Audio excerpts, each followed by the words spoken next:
Mark Stewart's mother is having some or I guess having they went to emergency. His mother-in-law is 100 years old and she's having a hard time breathing. And so, that circle of life is a circle of life. So just sending prayers of love and out there for the family. Had an amazing conversation just 40 minutes ago, or that just ended, but started about 30, 40 minutes ago. Over the weekend, we had an opportunity I was in Santa Barbara, California, and I was with like 30 people, new business investors and so forth, just getting some things going, teach them how to get higher yield returns on money and so forth. And one of the gentlemen in there, Guillermo, um, opportunity that him and I hit it off together because he's from Guatemala and has a large chain of coffee shops. And everybody knows, of course, I'm into coffee. And so we got talking, and I just had a conversation with him just a few minutes ago, like I said, about moving some Guatemala coffee beans and things getting through it. He's doing about 180 to 200 pounds of espresso coffee per week. So he's got a very substantial thing going. So very excited to get into his farm, and him excited about getting into our Hawaiian farm. And so it's all kind of fun and things pulling together like that. But I wanted to talk tonight about conversation my wife and I had last week. And the topic that I came up with on this one tonight is you can't live. Let's see, I want to get the title right because I laughed at it when I wrote it down. It came together. You cannot live an MP3 life with an 8-track operating system. Now, I laughed at it because not everybody that's going to watch this or join us or be with us may have ever encountered an 8-track tape. Those of us that are on the other side of the half line, we played with 8-tracks. And I remember my kids, as we were cleaning out after Dad passed away, my kids were cleaning out his garage, and he had this big monster, right? It's all big, thick machine. And they're like, "What in the world is that, Dad?" I was like, "Oh, that's an 8-track tape player." They're like, "What's 8-track?" So then we had to get the 8-track. And Dad still had a bunch of those. We played with it. And I just remember in my car, well, I had a truck then as well. I just remember I always had several of the paper, I don't even know if they make them anymore, but the paper matchbooks, right? So they were paper matches in the little folded angle shaped matchbook cover. And we always had those because they were wedges. And you either pushed it on top of the 8-track tape so it'd play well, or underneath the 8-track so it'd play well, right? And my wife and I were watching Friends, and in the background, in one of the scenes, was one of those tall racks that carried or stored all of the CDs. And so we got laughing. And I said, "Man, I remember our 8-tracks. And we used to have big boxes, big wooden boxes in the back trunk. And then it would have all the 8-tracks. And then it went down to luggage size, and we had all the cassettes. And then it went down to a little bit smaller where we had the CDs. And then it went down to the Walkman. And then it went down to, well, I had the big old, the boom box that was on the shoulder, because that was really cool back in the 70s, right? And carrying all of that with my bell bottoms and on. Yes, back in the 70s. And so we were laughing on all of those things that she used to have, how I did. She's 11 years younger than I am. So, different things that play into it. But we kept laughing at how things have progressed. One of the craziest things that came out, we thought it was just going to just revolutionize everything, was the laser discs, right? There were movies on laser discs, and you had this big machine and you slid that in, and they were crazy, stupid, expensive. The only people who had laser disc players had a ton of money, and on and on and on. Well, that never went anywhere, right? All that kind of stuff was the thing that got me is, as I looked at that, And I got thinking about how they were, um, shoot, what's the word I'm looking for here? How they were the tip of the spear. They were the man breakthroughs, all of that kind of stuff, right? Because my mom had an old player piano, right, and that had that disc inside that you could play, and it had just clicked through. My grandmother had an old phonograph that you had to crank on the side and get that speed up so it'd start playing the thick albums. I still have in my storage the vinyl, but it's a 78 versus a 33. And the 78s were really thick vinyl. And then the 33s dropped down. Then we had the 45s, right? All that kind of stuff. And that was the cutting edge. That was the cutting edge. And then somebody discovered a new way. Somebody discovered how to step on their shoulders and build it up. And then we started getting into the 8 tracks and then the cassettes and so forth and vinyl. And since there's just a few of us, let's do this. Just in the chat, throw this. What was your favorite way growing up of listening to music? What was it on? What did you listen to? Vinyl, tapes, where did you listen?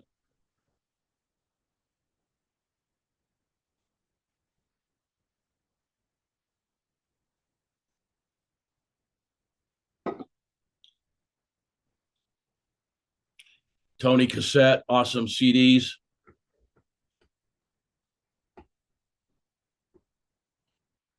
Sherry. Let me get it on there. I can't see anything, guys. Sorry. Vinyl tape, CDs, awesome.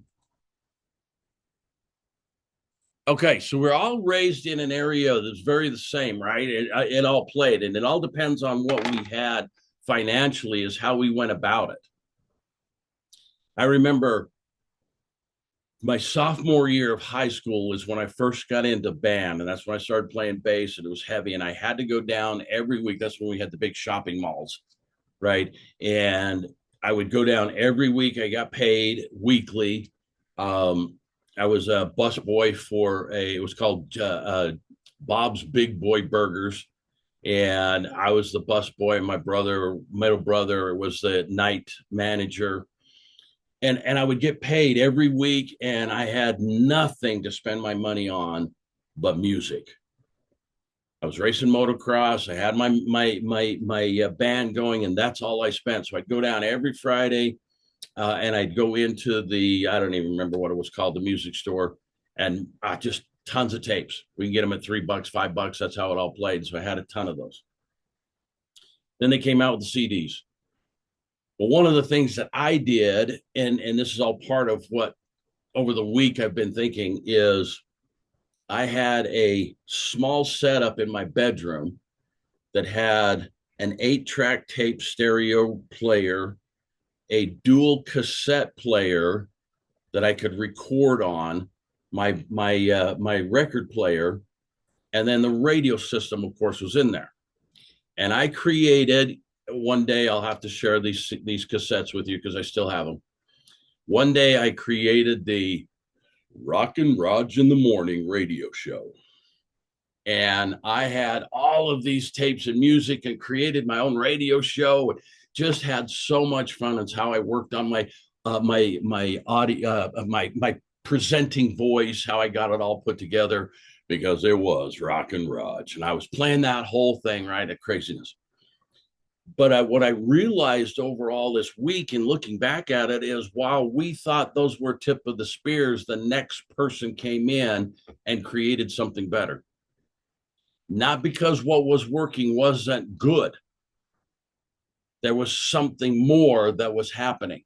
So as we start looking at our lives right now, of what we've been building up to, or what has got us to this point, has not been bad.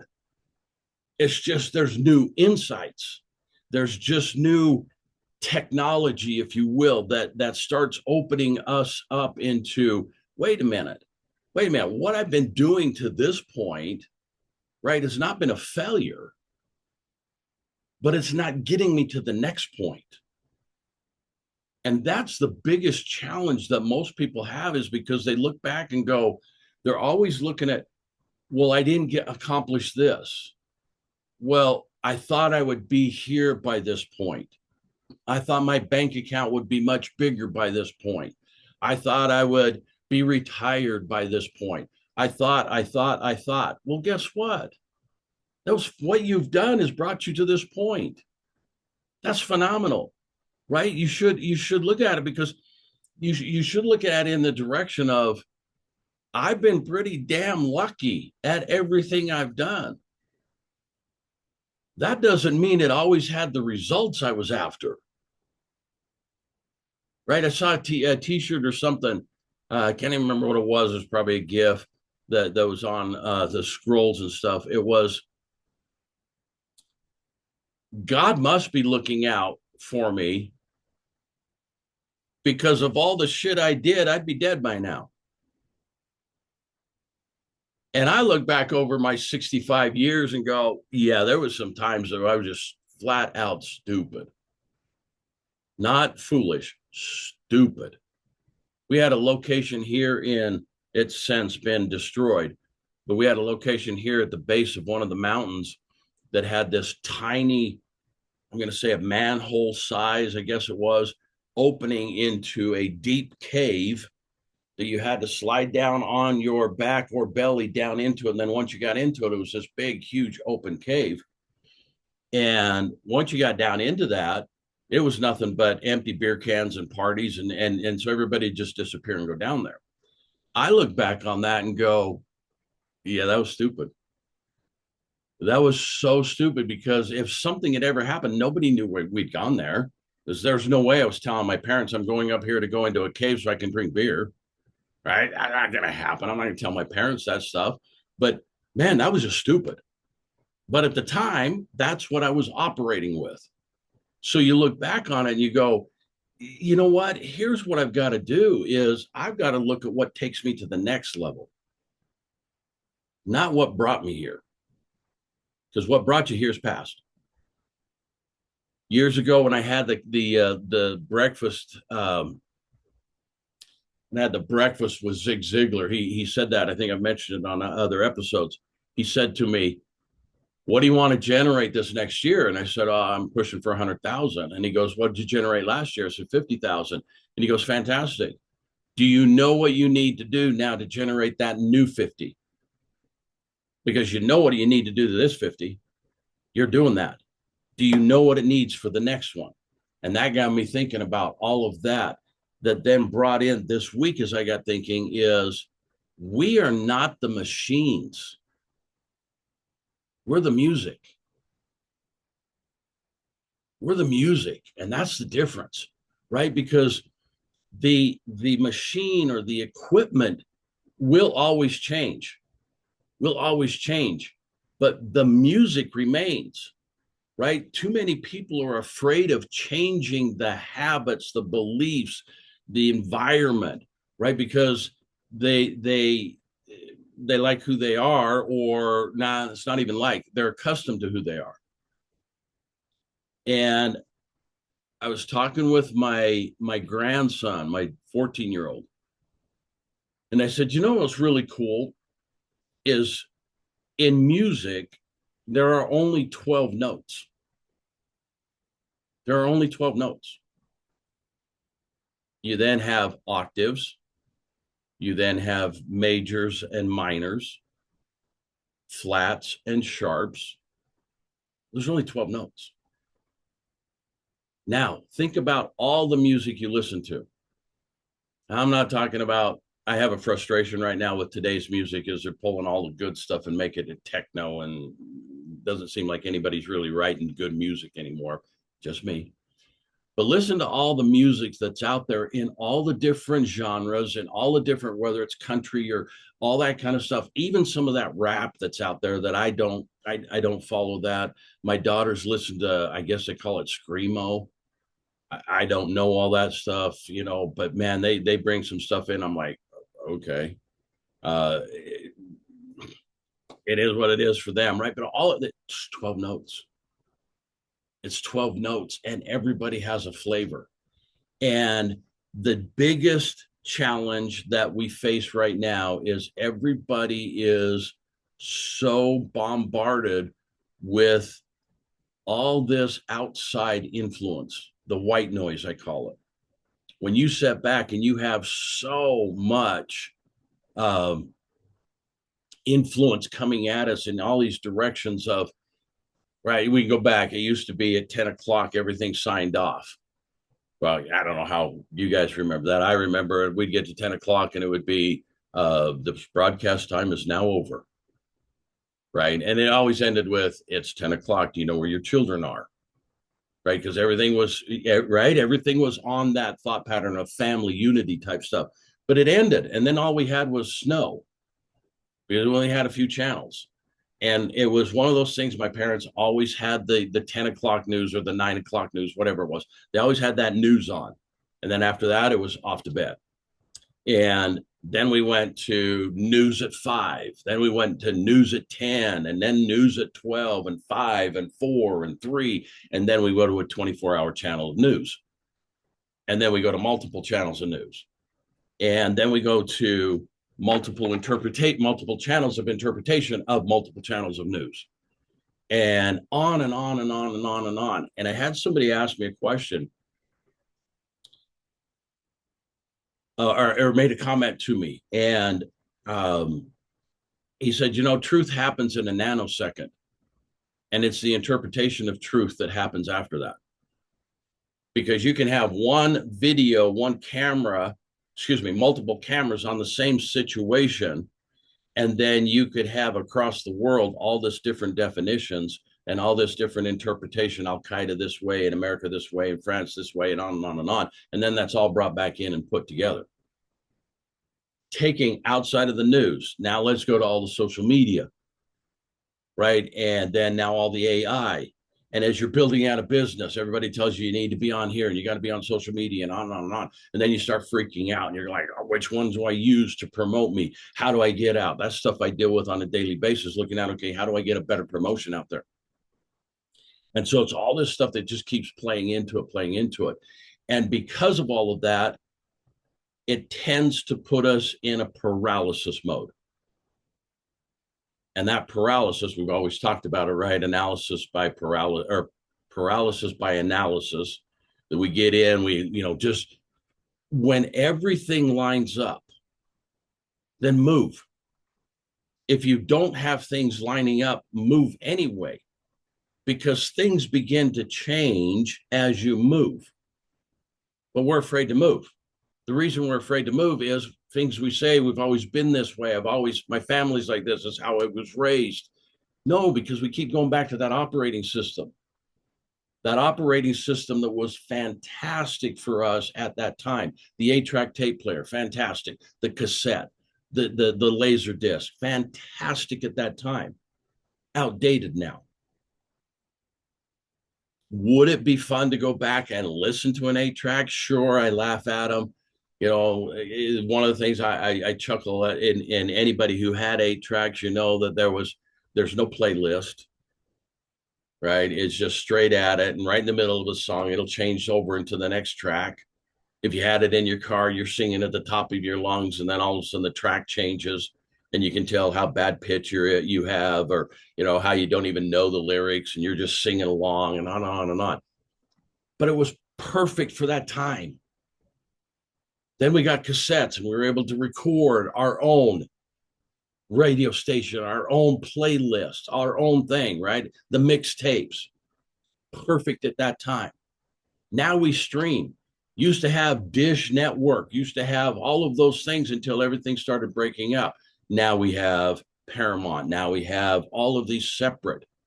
So the big dish company was great. But remember when the big dishes came out, right? The big dishes that took up the backyard. And then it was something that was on the side of the house.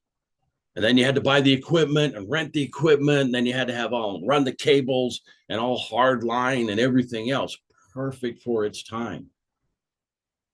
Perfect. It's not now. The times are moving. So your operating system has been perfect at every time, but not now. There's still pieces of that are good. So you've got to take that. You've got to look at it in that scenario of, you know, the habits that we have may or may not be empowering. And I keep going is I started looking at it. How do I know if I've got a good operating system? How do I know if my habits and so forth? And I narrowed it down to three signs that I believe that your system is outdated, your operating system. The number one is you keep producing the same result despite the increased effort. There's something in the operating system that's outdated, right? We're working harder, we're busier, et cetera, but we're not getting past or moving forward. The second sign is that your decisions are being controlled by a past environment.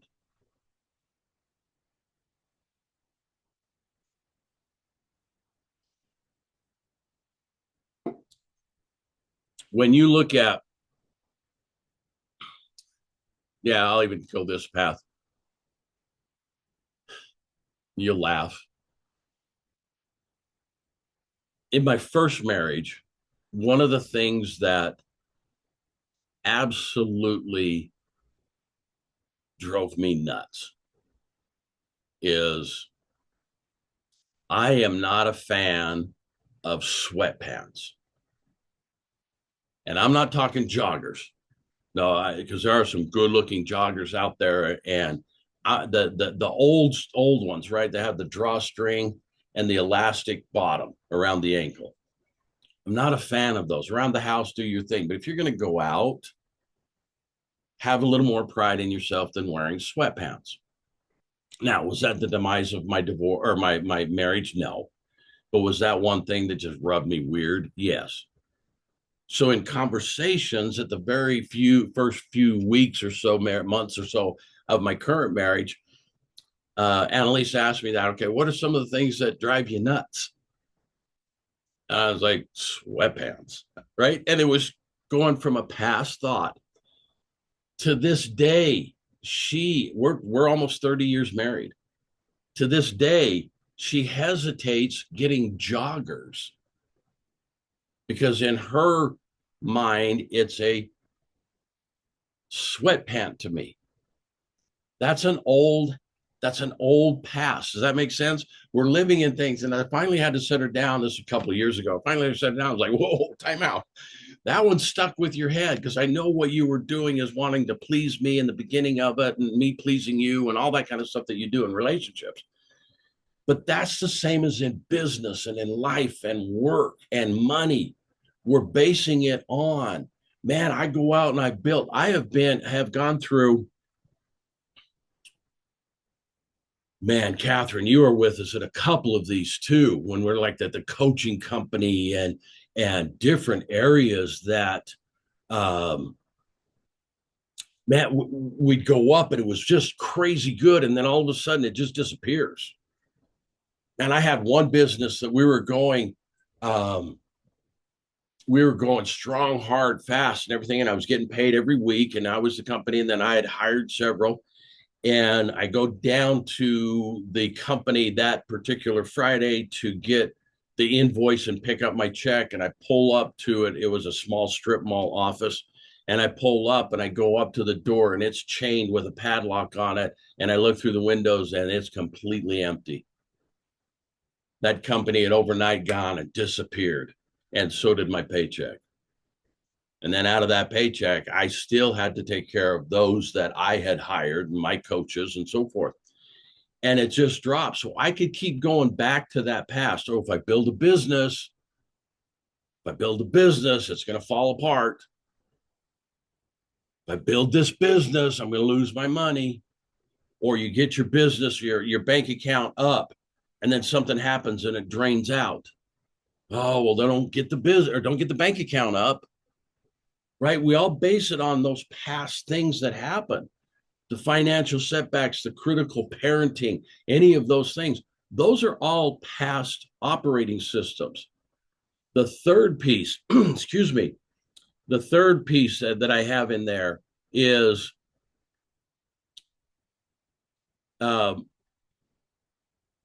we tend to delete, or excuse me, tend to defend, not delete. We tend to defend a habit simply because it's familiar. Creatures of habit,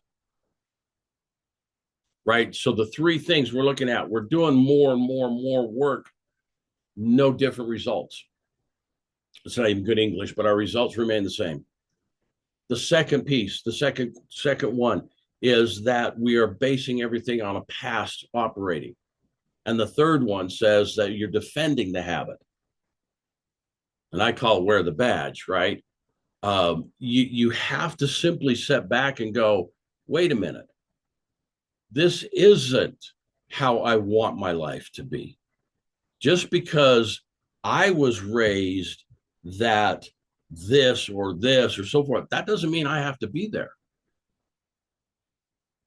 Right? That doesn't have to mean anything. I mean, okay, great. I wanted to do three things in my life. I wanted to have just crazy amounts of money. I wanted to be a rock star, playing on stage, bass with a band, just living that lifestyle. And the third, I wanted to be a motocross racing champion. Back in the days with the old Roger DeCosters and all that kind of stuff. Then I started realizing that I was only okay in motorcycles, only okay, but I had a blast at it. So then it became a habit. And then with the band, it just worked great during high school, but after that, it wasn't anything happening. And all of a sudden, I get married. Well, it was just never in the cards to be a rock star. Okay. So I had the third one left on there, get tons of money. Now, that's not a bad one to have, right? That's left over. That was not bad. So that has been the drive, but not to have tons of money. It's to have the abilities to do all the fun things that require capital, right? Little things that I was sharing with the group over the weekend, little things that I was able to provide for my kids.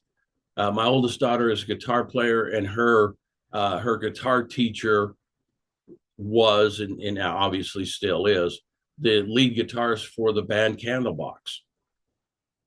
So having an opportunity that I could open a door for her, right? Her vocal coach being Zach Stevens from Trans-Siberian Orchestra and Sabotage, that opened the door, that they've now become really good friends with the family.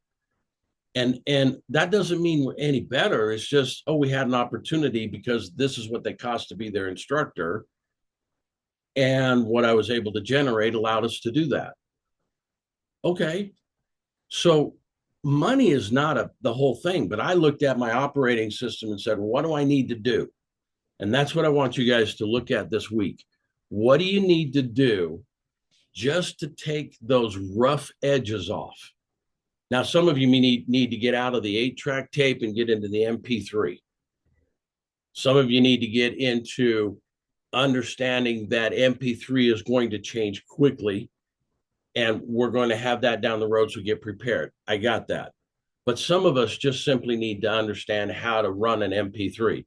How do I play? What's the difference between MP3 and MP4, right? How does that play in?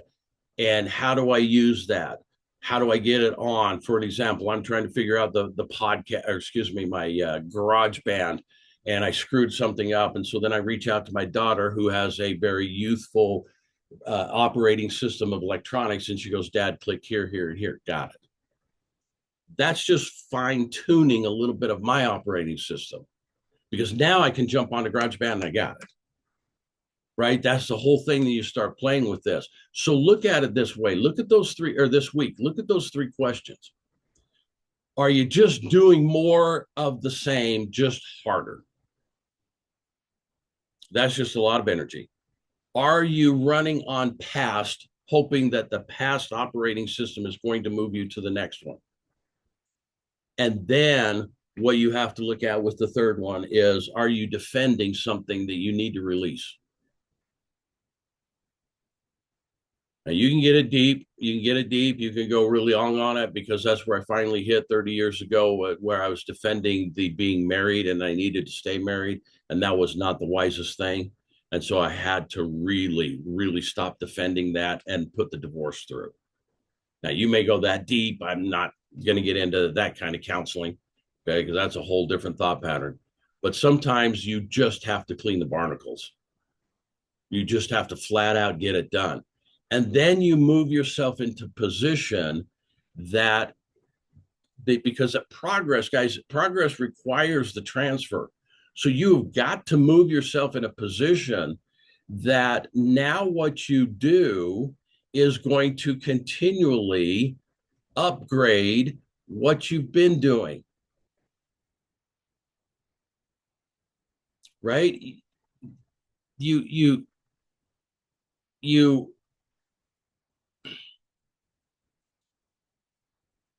now I'm going to narrow it down to this, and then I'm going to come down to a final comment.